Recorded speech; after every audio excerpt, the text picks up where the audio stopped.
কাৰডম আপোনালোকক বিশ্বনাথ কাৰ্বি লাইফলৈ স্বাগতম জনাইছো। এই মুহূৰ্তত মই আজিৰ ৰাইজৰ লগতে ভাৰতৰ বিভিন্ন প্ৰান্তৰ গুৰুত্বপূৰ্ণ খবৰ লৈ আহিছো আৰু এনে ধৰণৰ নিতৌ গুৰুত্বপূৰ্ণ খবৰ পাবলৈ আমাৰ চেনেলটো সাবস্ক্ৰাইব কৰি এই ভিডিঅ'টি একোটাকৈ লাইক কৰিবলৈ নাপাহৰিব।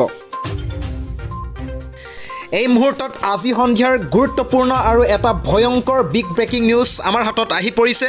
মুখ্যমন্ত্ৰী মাজুলী ভ্ৰমণত তেওঁৰ পিছে পিছে ঘূৰি ফুৰিছিল কোভিড পজিটিভ ৰোগী এজনে। এই মুহূৰ্তত খুবেই ভয়ংকৰ এটা বিগ ব্ৰেকিং নিউজ আহি পৰিছে। মুখ্যমন্ত্ৰী ডক্টৰ হিমন্ত বিশ্ব শৰ্মাই মাজুলী ভ্ৰমণ কৰি থকাৰ সময়তে সংঘটিত হৈছিল এক ভয়ংকৰ ঘটনা। যোৱা 12 মে'ৰ দিনা প্ৰশাসনে দিয়া নিষেধাজ্ঞা ভংগ কৰি তাৰ পাছদিনা অৰ্থাৎ 13 মে'ৰ দিনা 3খনতকৈ সত্ৰত প্ৰৱেশ কৰিছিল মুখ্যমন্ত্ৰী হিমন্ত বিশ্ব শৰ্মাই। কিন্তু উক্ত দিনটোতে মুখ্যমন্ত্ৰীৰ পিছে পিছে এগৰাকী কোভিড পজিটিভ ৰোগীৰ ঘূৰি ফুৰিছিল। তাতকৈ কিবা ভয়ংকৰ কথা থাকিব পাৰেনে?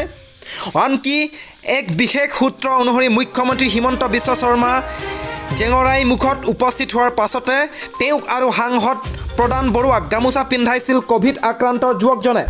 খবৰ অনুসৰি উক্ত যুৱকজনে মুখ্যমন্ত্ৰীক ভৰি চুই সেৱাও কৰিছিল। যুৱকজনৰ নাম হৰিপ্ৰসাদ পেগু বুলি জানিব পৰা গৈছে। যুৱকজনৰ 12 মে'ৰ দিনা কোভিড পজিটিভ হিচাপে ধৰা পৰিছিল। তাৰ পাছত তেওঁ প্ৰতিশ্ৰুতি পত্ৰত চহী কৰি ঘৰত আছুতীয়া কক্ষত থাকিম বুলি উল্লেখ কৰিছিল। কিন্তু তাৰ পাছদিনাই ঘৰৰ পৰা মনে মনে ওলাই আহি মুখ্যমন্ত্ৰীৰ অনুষ্ঠানসমূহত অংশগ্ৰহণ কৰিলে।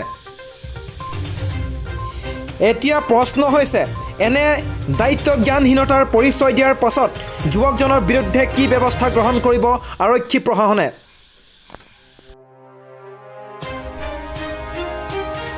আৰু কথাটো অৱগত হৈ ভাৰতীয় দণ্ডবিধি 188, 269, 270, 336 ধাৰাত মাজুলীৰ জেংৰাইমুখ থানাত 3621 নম্বৰত এক গোচৰ ৰুজু কৰিছে মাজুলীৰ কাৰ্যবাহী দণ্ডাধীশ বিভাস পাঠকে।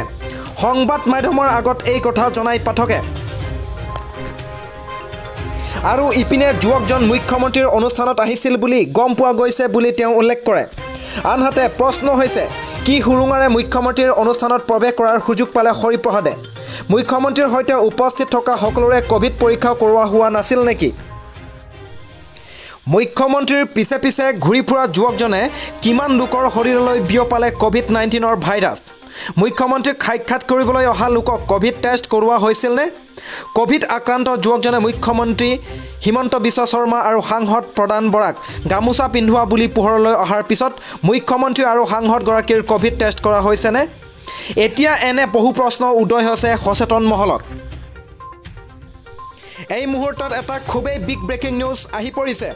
দিছপুৰত কেবিনেট বৈঠক সমাপ্ত। নতুন চৰকাৰৰ এইখন দ্বিতীয় কেবিনেট বৈঠক। মুখ্যমন্ত্ৰী হিমন্ত বিশ্ব শৰ্মাৰ অধ্যক্ষতাত অনুষ্ঠিত হয় এই বৈঠক। দেৱজিৎ শইকীয়াক অসম চৰকাৰৰ মহাধিবক্তা নিযুক্তি। আজিৰ কেবিনেটত গ্ৰহণ কৰা হয় সিদ্ধান্ত। BTR কাৰ্বি আংলং ডিমা হাছাওৰ মুখ্য কাৰ্যবাহীলৈ কেবিনেট মৰ্যাদা। 3 মুখ্য কাৰ্যবাহীয়ে কেবিনেট মন্ত্ৰীৰ সমানেই সুবিধা পাব। আৰু এই মুহূৰ্তত এটা বিগ ব্ৰেকিং নিউজ আহি পৰিছে। ছিংগাপুৰত পোৱা গৈছে কোভিডৰ নতুন প্ৰজাতি। কেন্দ্ৰক কি সকিয়নি দিলে আজি কেজৰিৱালে? এই মুহূৰ্তত এটা খুবেই গুৰুত্বপূৰ্ণ খবৰ আহি পৰিছে। ছিংগাপুৰত এবিধ নতুন প্ৰজাতিৰ ভাইৰাছ পোৱা গৈছে আৰু এই ভাৰতত কোভিডৰ তৃতীয়টো ঢৌৰ সূচনা কৰিব পাৰে। দিল্লীৰ মুখ্যমন্ত্ৰী অৰবিন্দ কেজৰিৱালে মঙলবাৰে কেন্দ্ৰীয় চৰকাৰক এই সকিয়নি বাৰ্তা প্ৰেৰণ কৰিছে। আৰু ইপিনে কেজৰিৱালে কয় যে এই প্ৰজাতিৰ ভাইৰাছবিধ শিশুৰ বাবে অতি ভয়ংকৰ আৰু শিশুক ভেকচিন প্ৰদানত অগ্ৰাধিকাৰ দিব লাগে। আৰু এই ক্ষেত্ৰত তেওঁ ছিংগাপুৰৰ সৈতে বায়ু সেনাৰ যোগাযোগ বন্ধ কৰিবলৈ কেন্দ্ৰীয় চৰকাৰক এটা টুইট যোগে অনুৰোধ কৰে। আৰু এই মুহূৰ্তত এটা খুবেই ভয়ংকৰ খবৰ আহি পৰিছে। অসমত প্ৰথমবাৰৰ বাবে এগৰাকী ব্লেক ফাংগাছ ৰোগীক চিনাক্ত কৰা হৈছে। এই মুহূৰ্তত এটা ভয়ংকৰ খবৰ আহি পৰিছে অসমবাসীৰ বাবে। কৰোনাৰ সন্ত্ৰাসত অসমত মঙলবাৰে নিশা প্ৰথমগৰাকী ব্লেক ফাংগাছ ৰোগী ধৰা পৰিছে। আৰু ইপিনে এক সূত্ৰৰ মতে মঙলবাৰে নিশা গুৱাহাটী মহানগৰীৰ এপল হাস্পতালত চিকিৎসাধীন থকা কোভিড-19ত আক্ৰান্ত এগৰাকী 27 বছৰীয়া যুৱকৰ শৰীৰত ব্লেক ফাংগাছ ভাইৰাছৰ উপস্থিতি ধৰা পৰিছে। আৰু ইপিনে ভয়ংকৰ খবৰটো হ'ল যে কিডনী, ডায়েবেটিছ, কেঞ্চাৰ আদি ৰোগত ভুগি শৰীৰৰ ৰোগ প্ৰতিৰোধ ক্ষমতা হ্ৰাস হোৱা লোকক এই ভাইৰাছবিধে অধিকতৰভাৱে আক্ৰমণ কৰি বুলি জানিব পৰা গৈছে। স্বাস্থ্য বিশেষজ্ঞসকলৰ মতে ভাইৰাছবিধ হাওঁফাও, মগজু, চকু, চাইনাছ আদিত সংক্ৰমিত হয়।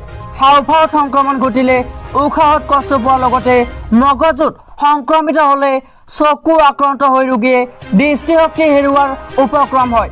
আৰু ইপিনে ভাইৰাছবিধ সংক্ৰমিত হোৱাৰ প্ৰাথমিক অৱস্থাত ধৰা পৰিলে ৰোগীয়ে আৰোগ্য লাভ কৰে বুলিও প্ৰকাশ কৰিছে স্বাস্থ্য বিশেষজ্ঞসকলে।